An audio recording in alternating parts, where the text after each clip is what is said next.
In today's story, you'll hear about Alex, a young man who dreamed of landing his dream job but ended up in the funniest, most unexpected interview of his life. Get ready for a mix of chaos, laughter, and a lesson he'll never forget. It was a bright Monday morning, and Alex woke up feeling nervous but excited. This was the day, the interview he had been waiting for since graduating from university.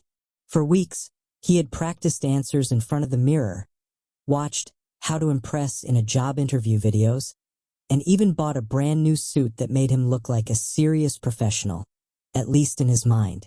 As he stood in front of the mirror that morning, he took a deep breath and smiled at his reflection. "You've got this," he whispered to himself. He imagined shaking hands confidently, smiling politely, and giving smart answers that would make the interviewer instantly say, "You're hired." But the truth was, Alex wasn't just nervous. He was terrified. His heart was racing, and his hands were already sweaty. What if he forgot his answers? What if they asked a question he didn't prepare for? What if he accidentally said something stupid? The what-ifs were endless, but there was no turning back now. He quickly checked his bag one last time.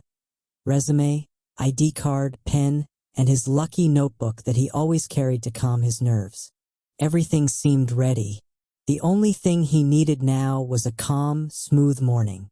Of course, that was exactly what he wasn't going to get. As he looked at the clock, a strange feeling hit him. Something wasn't right. He leaned closer and realized the time was already 8:45. The interview was at 9:30, and the company's office was across the city. "Wait, did I forget to set my alarm?" he shouted, running around his apartment in panic.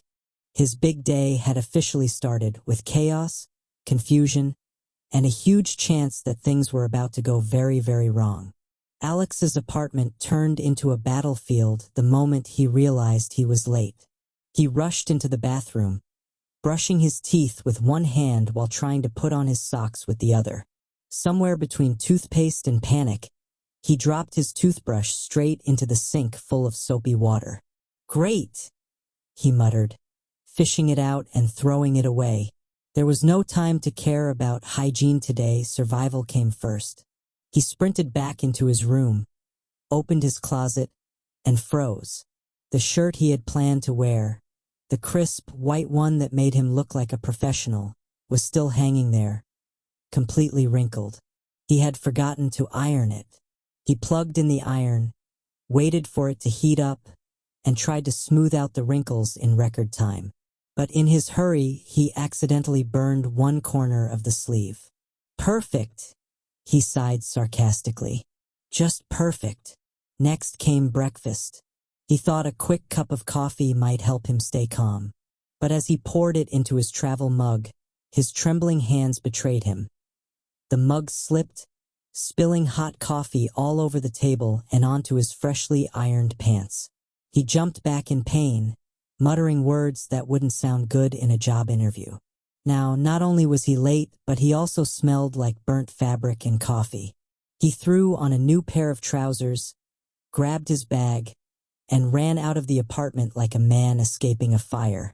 Outside, the morning traffic was worse than usual. Every car seemed to move slower just to make his life harder. He tried to order a taxi on his phone, but the app showed no drivers available. So he decided to run to the main street, hoping to catch one. He looked like someone in an action movie. Suit half tucked in, hair messy, running with a briefcase like his life depended on it.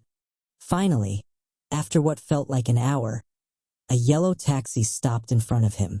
He jumped in, out of breath, and shouted, "Downtown Business Center. Please, and fast." The driver nodded casually and started driving. Alex leaned back, closed his eyes, and tried to calm down. Maybe, just maybe, he could still make it in time. But deep inside, he had a strange feeling, as if the worst part of his morning hadn't even started yet. For the first few minutes, Alex tried to relax. The taxi's engine hummed softly, and the driver seemed confident enough. Maybe things were finally turning around. He checked his watch, 9:02. If traffic didn't get worse, he could still arrive just in time. Okay, he whispered. This might actually work. Then the driver suddenly turned onto a small, narrow street that Alex had never seen before. The buildings looked old, and the area didn't resemble the shiny business district he remembered from the company's website. Alex leaned forward. Excuse me, are we going the right way? The driver, an older man with thick glasses and a heavy accent, replied calmly, Yes, yes, shortcut. I know the way. Alex wasn't convinced. The shortcut seemed to lead him deeper into a maze of side streets. Every turn looked more unfamiliar than the last. Are you sure? The company is on Baker Street, near the river, Alex said again, trying not to sound rude. The driver frowned. You say Baker Street? You told me Barker Street. Alex's eyes widened. Barker Street? No, I said Baker. With an E. The driver shrugged. Too late now. We are almost there. Almost where? Alex exclaimed. But it was too late. The car had already stopped in front of a building that looked like a bakery. A big sign above the entrance read, Barker's Bread and Pastries. Alex stared in disbelief. This is a bakery. I said Baker Street, not Barker. The driver looked confused for a second, then chuckled. Well, at least you get free smell of bread, he said, laughing at his own joke. Alex didn't find it funny. He jumped out of the car, paid quickly, and started running again, desperately looking for another taxi. His perfect morning had officially turned into a marathon. He finally managed to find another cab after 10 stressful minutes. Baker Street, Business Center. Please hurry, he begged the new driver. As the car sped away, he glanced at his watch, 9:27. Just 3 minutes before the interview. His heart was pounding. His shirt was sticking to his back, and he was certain this was the worst day of his life. But he didn't know yet. The real disaster hadn't even started. At exactly 9:34, Alex burst through the glass doors of what he thought was the right building, the Baker Street Business Center. His heart was racing so fast that, for a moment, he couldn't even breathe properly. The receptionist, a neatly dressed woman with sharp glasses, looked up in surprise as Alex stumbled toward the front desk. Hi. I'm here for the interview, he panted, trying to catch his breath. The woman looked at him from head to toe. His tie was crooked. His hair was sticking up like he had just fought a hurricane, and his shirt had a suspicious brown spot from the earlier coffee disaster. She raised an eyebrow. Name? Alex. Alex Turner, he said, forcing a smile. She typed something on her computer, frowned, and then looked back at him. You're late. I know. I'm so sorry. Traffic was crazy. And, go to the 3rd floor, she interrupted coldly. Meeting room 3B. They've already started. Alex gulped, muttered a quick, thank you, and rushed to the elevator. His reflection in the elevator door made him groan. He looked like someone who'd been chased by wild dogs. He tried to fix his tie, ran his hands through his messy hair, and took a deep breath. You can still save this, he whispered to himself. When the elevator doors opened, he stepped out and spotted a glass room with 3 people inside, 2 men and 1 woman, all staring seriously at their papers. That had to be them. He straightened his back, opened the door quietly, and said with his most polite tone, Good morning, everyone. I'm so sorry for being a few minutes late. All 3 interviewers looked up. The silence that followed felt like a century. One of the men adjusted his glasses and said slowly, Mr. Turner, we weren't expecting you to join us. Alex forced a nervous laugh. Well, I didn't want to miss the chance to introduce myself. He sat down, trying to act calm while his heart was practically trying to escape from his chest. The woman looked at her papers again. All right then, let's begin. Tell us, why do you want to work at Bright Tech Solutions? Bright Tech Solutions, Alex repeated, smiling, and then froze. That name didn't sound right. He blinked, trying to remember the company's name from the email. His actual interview was supposed to be at Bright Path Consulting, not Bright Tech Solutions. The color drained from his face. His hands went cold. He looked around the room.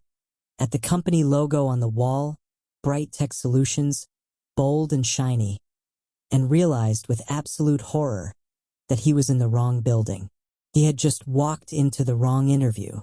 For a few long seconds, Alex sat frozen in his chair, smiling awkwardly while his brain screamed in panic. This isn't Bright Path Consulting. This is Bright Tech Solutions. He wanted to disappear, melt into the carpet, or somehow rewind time by 5 minutes. But the 3 interviewers were still looking at him, waiting for an answer. The woman repeated, "So, Alex, why do you want to work at Bright Tech Solutions?" Alex gulped. His mouth went dry. He could either tell the truth and look like a complete fool, or pretend he knew what he was doing and pray for a miracle. So he went with option 2. "Well," he began, forcing a confident smile, "I've always admired Bright Tech's commitment to innovation and, to technology that brightens lives." He immediately regretted his choice of words, but it was too late. The man on the left nodded slowly, clearly amused. "Interesting," he said. "Can you tell us which of our products you find most impressive?" Alex's mind went blank. Products? He had no idea what Bright Tech even sold. He guessed. Maybe something with computers? Phones? Robots? He decided to gamble. "Your latest, smart cloud software," he blurted out. The room went silent again. Then suddenly one of the interviewers started laughing. Not a small chuckle, a full, uncontrolled laugh. "Smart cloud," he said between breaths. "That's not even ours. That's from our competitor." Alex's face turned bright red. He wanted the ground to open and swallow him whole. But then, unexpectedly, the woman smiled. "You know," she said, "you're the most honest candidate we've seen all week." "Honest?" Alex asked, confused. "Yes," she continued. "It's obvious you're nervous, but you're still trying your best to keep going. That's actually refreshing." The others nodded in agreement. "We deal with clients every day who panic when things go wrong. You've shown that you can still stay calm under pressure, sort of," she added with a small laugh. Alex blinked in disbelief. Were they complimenting him? The woman leaned forward. "Let's forget the formal interview questions. Tell us something about yourself. Something not on your resume." And so he did. He started talking about his small tech blog, his love for problem solving, and how he once fixed his neighbor's Wi-Fi using a paperclip and pure luck. The interviewers laughed, asked more questions, and for the first time that morning, Alex actually felt relaxed. By the end of it, the woman smiled and said, "You know what, Alex? You're not exactly the person we expected to meet today, but you might be exactly the kind of person we need." Alex didn't fully understand what she meant, but for the first time, his terrible morning started to feel not so terrible after all. When Alex finally left the building, the cool breeze outside felt like a gift from heaven. He stood on the sidewalk, still half shocked, half laughing at what had just happened.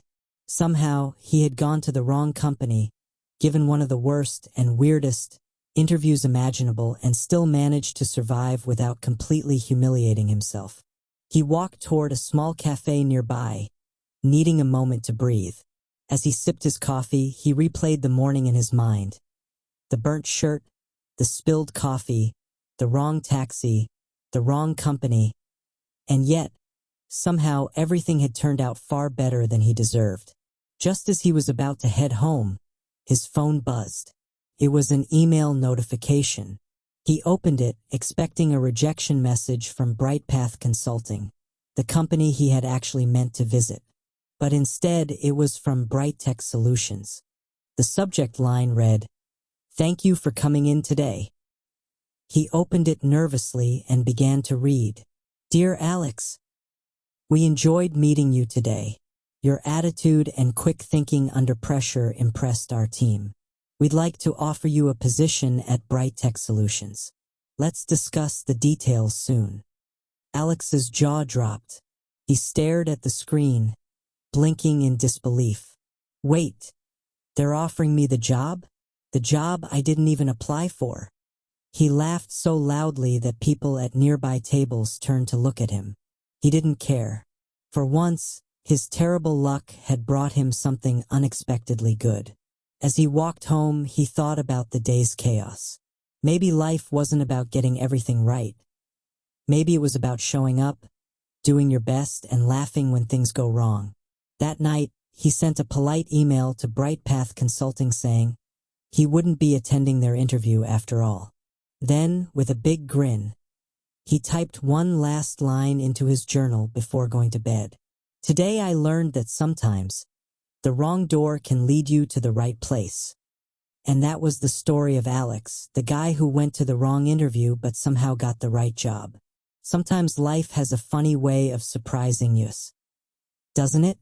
If you enjoyed this story, make sure to subscribe to Daily English Academy for more fun and easy English stories every week. Share your thoughts in the comments. Have you ever had a day where everything went wrong but still ended well? I'd love to hear your stories. See you in the next episode, and keep learning English with a smile.